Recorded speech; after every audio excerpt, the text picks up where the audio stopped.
You said, I'm not worthy to stand here. Then why does everyone look like they've already been broken? The sky above the proving grounds was blood-red with dust and dusk. Warriors lined both sides of the canyon floor, armored and towering.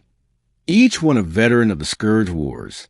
Each had scars like medals, and each of one stood where she now stood, barefoot, alone, untested.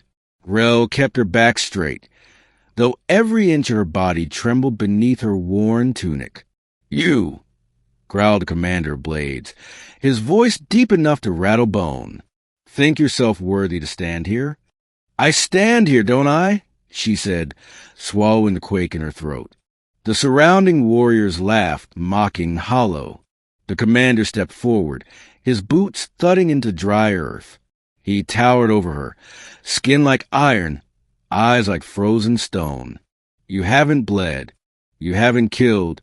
You haven't watched your unit burn. You haven't watched your own hands choke out mercy. You're not worthy. Then why? She asked softly. Does everyone here already look like they've been broken? The canyon fell silent. His eyes narrowed. You mock them? I pity them, she replied. A low snarl built in his throat. Pity gets you nothing but a grave. So does following orders without a soul. Someone in the crowd shifted uncomfortably. Someone else turned their head, as if remembering something unpleasant. The silence deepened. I came here, she continued, because the legend said this was where warriors were made. But all I see are survivors pretending the war isn't still inside them. The commander stepped even closer.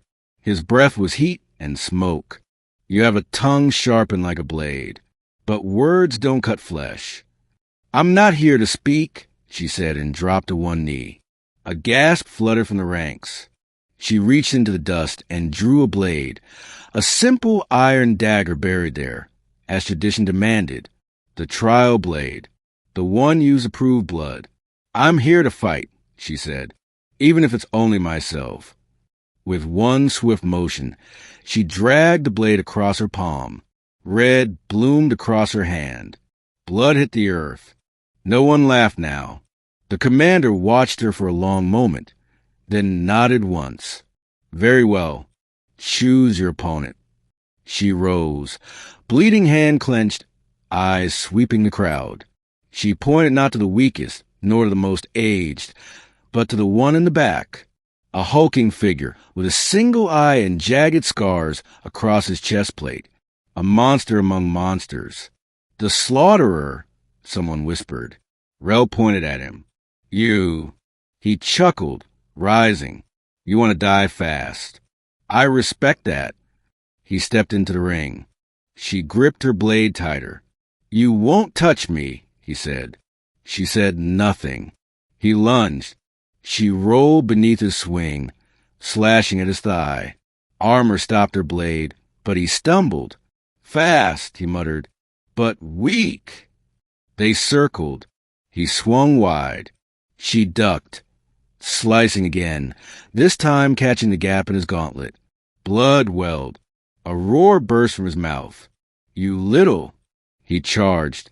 She dodged left, but too slow. His fist caught her ribs. She flew back, crashing into the dirt. Pain exploded through her side.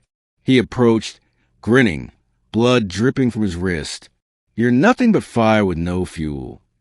She spat blood, still burning, though. He raised his axe. The crowd leaned forward. Rell threw her dagger, not at him, but at the ground. It struck stone, sparking.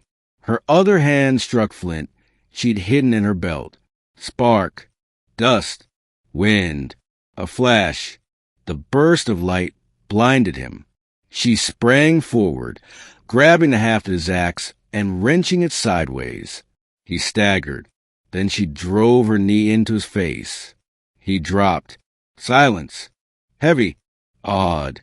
The commander stared at her. Rell panted, chest heaving. Her bloodied hand trembled, but her spine was steel. The slaughterer groaned, barely conscious. She stepped back to the commander. Is pain enough to prove worth?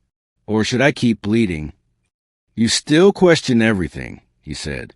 It's the only way I learn. He nodded. Then let it be known, he declared, his voice rising to the canyon, that this one, Rell of Ashfield, has passed a trial. The warriors, hardened and ghost-eyed, did not cheer, but they did something else, something rare. They bowed their heads, not in pity, not in scorn, in respect. Later, around the fire pits, as medics wrapped her ribs and she watched the slaughterer drink in shameful silence, one of the veterans sat beside her. She didn't look at him. You think I got lucky? He shook his head. You reminded us we used to care. That's harder than killing. Another sat beside them. Then another. The fire grew warmer. The silence less heavy. The war had taken much. But in the middle of it, a girl had stood unbroken, not by strength, but by choice.